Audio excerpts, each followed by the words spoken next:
میرے محبوب کا شہر مدینہ. ایک آدمی ایک صحابی جہاد کو نکلے, اپنی بیوی سے کہنے لگے میں جا رہا ہوں, میری اجازت کے بغیر گھر سے نہ نکلنا.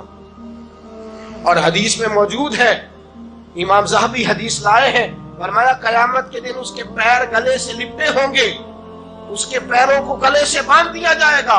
یہ کون عورت ہے؟ رب فرمائے گا یہ وہ تھی جو خامد کی اجازت کے بغیر گھر سے نکلا کرتی تھی, بغیر اجازت کے گھر سے نکلتی تھی. سید عالم صلی اللہ تعالی وسلم, بڑی عجیب حدیث ہے, میں پڑھتا ہوں تو رو پڑھتا ہوں. حضور حضرت فاطمہ کو لینے گئے, شادی کے تیسرے دن حضور لینے گئے. میرے محبوب نے آزمانے کے لیے کہا فاطمہ چلے, فاطمہ چلے, یوں ہاتھ باندھ دیے.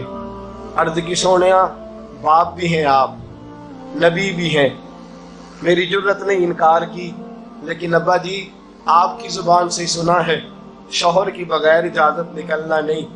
اگر اجازت دے تو علی کا انتظار کر لو. عزت والے رسول کی عزت والی بیٹی نے جب کہا نا سونیا اجازت دوں دیں تو انتظار کر لو, کریم رسول کی آنکھوں میں آنسو آئے. فاطمہ کہتی ہے میرا کچا گھر, اور میرے رسول پاک نے اپنی طاقت کو سمیٹا, اور سمیٹ کر نبی کریم علیہ السلام کچی زمین پر دیوار سے دیگ لگا کے بیٹھے. آج عجیب ہے, جناب علی بھی دیر سے آئے, پہنچے, حضور کو بیٹھے دیکھا, یوں نظر اٹھی. حضرت علی سے میرے مصطفیٰ نے پوچھا, حضرت علی سے مدینے کے محبوب نے پوچھا کہ علی کر تو اجازت دے تو بیٹی کو لے جاؤں. حضرت علی پھوٹ پھوٹ کے روئے, میرا روپ بھی نہیں تے میرا رنگ بھی نہیں تے مینوں یار منان دا ٹنگ بھی نہیں. تو امیر حرم, میں غریب بے نوا, تو کجا من کجا. سونیا علی جتنی بھی عزت ہے تیرے قدموں کی برکت سے ہے, حضور میں اجازت دوں. فرمایا فاطمہ کو میں نے سکھایا ہے, اور فاطمہ کہتی ہے جب تک علی نہیں آئیں گے میں جاؤں گی نہیں. حضرت علی رضی اللہ تعالیٰ عنہ بولے, کہنے لگے یا رسول اللہ دعا کیجئے گا اللہ فاطمہ کے ان اعمال کی برکت سے مجھے قیامت میں بھی بہتر صلہ عطا فرمائے. دوستو, رسول کریم صلی اللہ تعالی علیہ وسلم کا شہر مدینہ, ایک عورت خامد پابند کر گیا کہ میں جہاد کو جا رہا ہوں, میرے پیچھے سے گھر سے نہ نکلنا, گھر سے نہ نکلنا. امام غزالی نے مکاشفۃ القلوب میں لکھا گھر سے نہ نکلنا. بیوی کو پابند کر گیا, 4 گلیاں چھوڑ کے اس کا باپ رہتا ہے. عورت کا پیغام آیا تیرا باپ بیمار ہے. جو بیٹی کو باپ سے محبت ہوتی ہے کوئی پیمانہ ہی نہیں کہ کوئی ناپ سکے, کوئی ترازو نہیں کہ کوئی تول سکے. بیٹی باپ کے سینے پہ چڑھتی ہے تو لگتا ہے اللہ نے ساری رحمتیں اڈیل دی ہیں, سارا کرم آ گیا ہے. بیٹی کو دیکھ کے تھکاوٹیں اترتی ہیں. بیٹی ایک ایسا رشتہ ہے کہ باپ جڑا رہتا ہے بیٹی سے. بیٹی کو پیغام آیا کہ تیرا باپ بیمار ہے. بیٹی کہنے لگی میں نہیں جاؤں گی, میرا خامد پابند کر گیا ہے. خامد نے اس لیے پابند کیا ہے کہ مصطفیٰ نے مجھے پابند کیا تھا بغیر اجازت نہ جانا. ٹیلی فون ہے کوئی نہیں خامد کو کر لوں, خبر مجھے کوئی نہیں وہ کس میدان میں جہاد کر. جاؤ میرے مصطفیٰ سے پوچھو جاؤں کہ نہ جاؤں. توجہ ہے, باپ بیمار ہے, باپ پوچھو جاؤں کہ نہ جاؤں.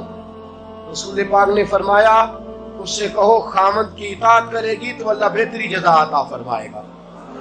باپ بیمار ہے, خامد کی اطاعت کرے گی تو جزا بہتر ملے گی. 2 دن کے بعد پھر پتا چلا باپ زیادہ بیمار ہو گیا.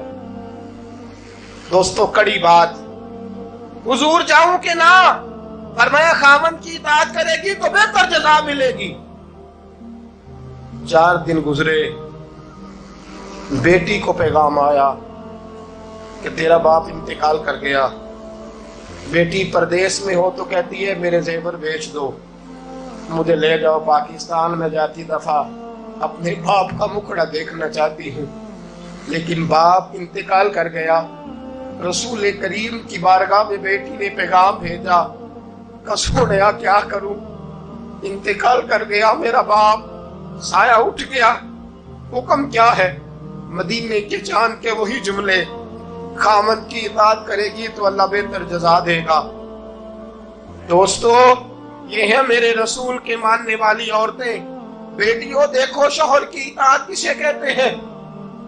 یا رسول اللہ باپ انتقال کر گیا، دفن ہو گیا، حضور نے فرمایا پتہ کرو گئی کہ نہیں گئی۔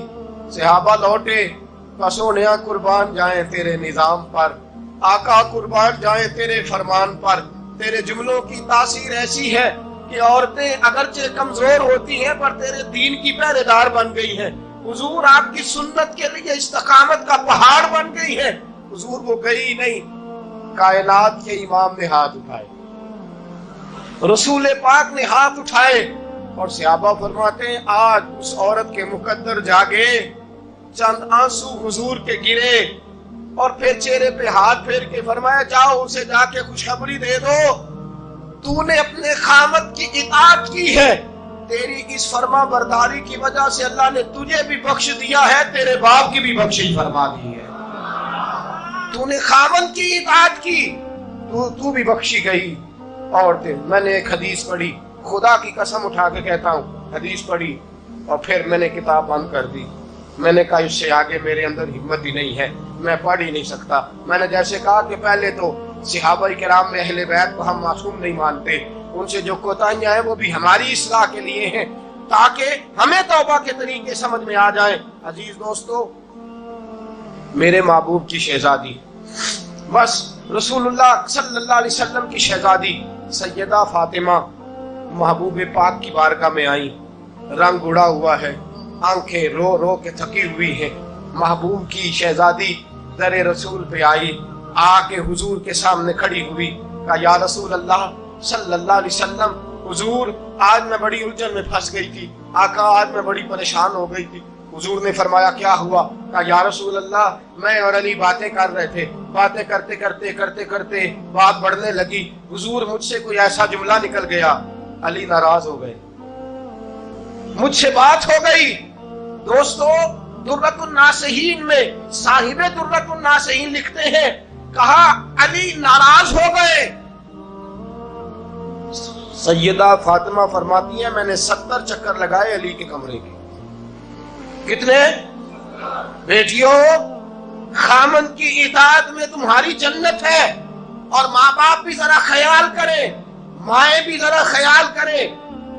میرے رسول پاک نے فرمایا جو کسی عورت کو اس کے خامن کے خلاف بھڑکاتا ہے، جو کسی عورت کو اس کے خامن کے خلاف بھڑکاتا ہے، اللہ اسے جنت کی خوشبو بھی عطا نہیں کرے، چاہے اماں ہی مشورے دے رہی ہو، چاہے کوئی مشورہ دے رہا ہو، خامن کے خلاف جو بھڑکاتا ہے۔ سید عالم صلی اللہ علیہ وسلم کی صاحبزادی کہتی ہے میں نے 70 چکر لگائے، سونیا میں نے علی کو راضی کیا، حضور علی راضی ہوئے ہیں تو خبر دینے آئی ہوں۔ بس اس سے زیادہ بڑی بات اور نہیں مل سکتی۔ دل کے کان کھولنا، ذرا جاگنا، ذرا اٹھنا، ذرا ٹیک چھوڑنا، ذرا غور کرنا، یہ کیا جملے بول دیے میرے رسول نے۔ حضور نے فرمایا فاطمہ، یہ وہ فاطمہ ہے کہ جو جنتی عورتوں کی سردار ہے، یہ وہ فاطمہ ہے جن کا دوپٹہ اگر کبھی واضح ہو جائے تو سورج منہ چھپا کے نکل جائے، یہ وہ فاطمہ ہے کہ صبح قیامت آواز آئے گی نبیوں ولیوں غوثوں کتبوں ابدالو، گردنیں جھکا لو، نظریں بند کر لو، محمد کی بیٹی فاطمہ کی سواری گزرنے والی ہے۔ الفاطمہ تو بدعت منی، الفاطمہ تو سیدۃ النساء اہل الجنہ۔ حضور نے فرمایا فاطمہ تو نے اچھا کیا، علی کو راضی کر لیا، اگر علی تجھ سے ناراض رہتے اور تیرا انتقال ہو جاتا، حضور فرماتے ہیں فاطمہ میں تیرا جنازہ نہ پڑھتا۔ فرمایا میں اس سے بڑی بات کہاں سے لاؤ گے، اس سے بڑا فکرہ کہاں سے لاؤ گے؟ فرمایا فاطمہ میں تیرا جنازہ نہ پڑھتا اس لیے کہ تو مولا کائنات کی بیوی ہے، اگر تجھ سے علی ناراض رہتے۔ اور پھر میرے حبیب نے فرمایا جس کا خامد اس سے راضی ہوتا ہے اس کا اللہ بھی اس سے راضی ہوتا ہے۔ پھر اپنی بیٹی کو فرمایا بیٹی یاد رکھ، کوئی عورت اتنی نمازیں پڑھے جتنی حضرت عیسیٰ کی والدہ مریم نے پڑھی تھی، اتنا قرآن پڑھے جتنا جناب مریم نے پڑھا تھا، اتنا قرآن پڑھے جتنا حضرت مریم نے پڑھا تھا، لیکن پھر بھی اپنے شوہر کی نافرمانی کرے، فرمایا اللہ اس کی عبادتیں قبول نہیں کرے گا، اللہ اس کی ریاضتیں قبول نہیں کرے گا، تلاوتیں قبول نہیں کرے گا۔ قبول تب کرے گا جب شوہر کی فرما برداری کرے گا، قبول تب کرے گا جب شوہر کو راضی